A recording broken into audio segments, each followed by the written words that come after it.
Alors bonjour, d'habitude j'écris sur Facebook ou Instagram, voilà, pour donner des nouvelles un petit peu sur ce que je traverse. Là, juillet, je fais une petite vidéo en fait. Alors pour fêter les 1 an, ou pas, on va dire, il y a 1 an tout juste, on arrêtait donc tous les traitements que j'avais parce qu'il n'y avait plus le choix. En fait, voilà, en janvier 2023, j'avais un petit peu du mal à avaler. Donc j'ai fait des examens et là on m'a diagnostiqué un adénocarcinome de l'œsophage. Alors un cancer de l'œsophage assez grave et avec une infiltration trachéale, c'est-à-dire que la tumeur elle infiltrait dans la trachée, dans le tuyau pour respirer. Donc depuis ce diagnostic, qu'est-ce qui s'est passé? Pas mal de choses, pas mal d'opérations, enfin opérations surtout pour me poser une petite sonde là au niveau du ventre. Voilà. Et grâce à ça, je peux m'alimenter. On m'a posé aussi une chambre implantable, donc ici. C'est un petit cathéter relié là, dans la veine. Ça permet de faire la chimio, donc c'est ce que j'ai fait. Alors j'ai une première cure de chimio au mois de mars. 6 cures de chimio qui n'ont pas fonctionné. Donc qu'est-ce qu'on a fait? On a rechangé de chimio, donc une deuxième cure de chimio avec de l'immunothérapie jusqu'en juillet. Et mois de juillet, là, coup de massue. L'oncologue me dit qu'il n'y a plus rien à faire. Alors, il n'y a plus rien à faire, c'est-à-dire il n'y a plus de chimio qui existe, plus... Les rayons, c'était pas possible parce que ça risquait de me brûler à l'intérieur et de me faire un trou. L'opération, pour moi, c'est pas possible vu où se situe la tumeur. Donc bon, la note était lancée.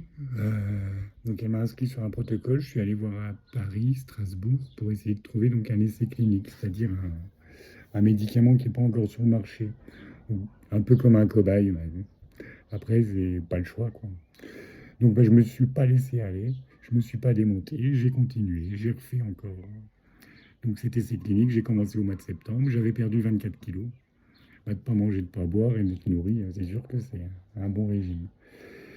Et donc j'ai commencé cet essai clinique et au bout de 2 séances, pareil, la tumeur avait grossi, plus de 50%.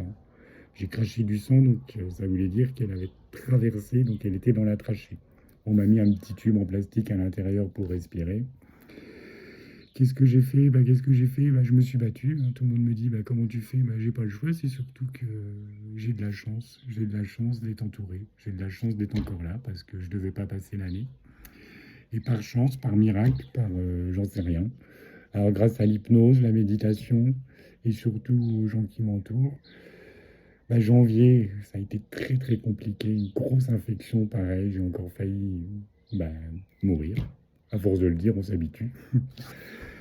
Donc bref, février, ça a été un peu mieux, mars, et là j'ai même réussi à refaire du sport. J'ai même réussi à recourir, là, la semaine dernière. J'ai réussi à manger un yaourt il y a quelques semaines, mais c'est plus passé du tout. Donc je me bats, je lâche pas pour mes enfants. Et là, au mois de juillet, résultat du bac. Donc je suis content, mes deux grands ont eu leur bac. Donc je suis super content, je pensais pas être là pour le voir. Et moi aussi, j'ai repassé un examen. Alors, c'était pas le bac, c'était de nouveau un scanner là, pour revoir si l'immunothérapie fonctionnait. Donc, je suis à la 15e séance. Et là, comme il y a 1 an, mon collègue me dit qu'on arrête. Que c'est plus la peine, que ça marche plus. Donc, faire autre chose, j'ai déjà essayé du chimio. Donc, la seule alternative, c'est de me réinscrire sur un essai clinique. Espérer qu'il y ait un autre médicament ou quelque chose que je puisse essayer d'avoir pour combattre cette maladie. Alors je vais pas lâcher. L'année dernière, quand j'ai appris ça, je me suis dit, je vais mourir, qu'est-ce que je fais? Rien. Qu'est-ce que je fais? Je vis, c'est tout. J'ai demandé ma compagne en mariage. On a fait une fête, alors en 2 semaines. J'ai profité de chaque instant, voilà, chaque respiration, chaque moment. Et c'est ce que je vous invite à faire. La seule chose qui s'achète pas, qu'on se trouve pas, c'est le temps. Et le temps, il n'y a rien de plus précieux. Donc le temps, chaque jour, chaque minute que j'ai, j'en profite à fond. À fond comment? En étant avec les autres, tout bêtement. Faire des voyages, faire des jeux. On gagne pas au loto quand on gagne un concert, au contraire. Donc ça, c'est pas possible. Tous ceux qui se disent, allez, je fais le tour du monde.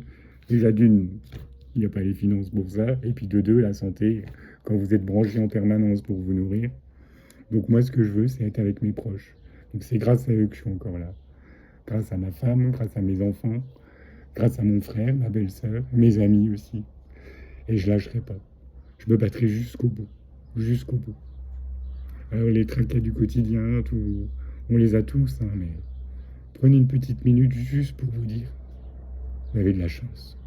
De la chance quand le sablier n'est pas en route. Moi, bah, par chance, par malchance, mon sablier, bah, il s'écoule. Je sais que je vivrai pas jusqu'à 80 ans. Je devais pas passer l'année, donc j'ai du sursis, mais je vais me battre encore. Je vais pas lâcher.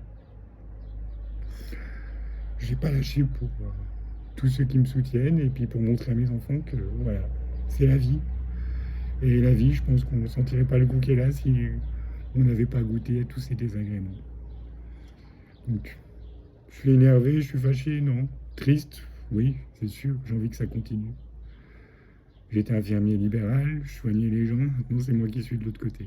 Et je peux vous dire qu'on est de l'autre côté. Il y a énormément, énormément de choses très très difficiles. Alors j'ai une bonne équipe médicale, je les remercie. Des fois ça va, des fois ça va pas.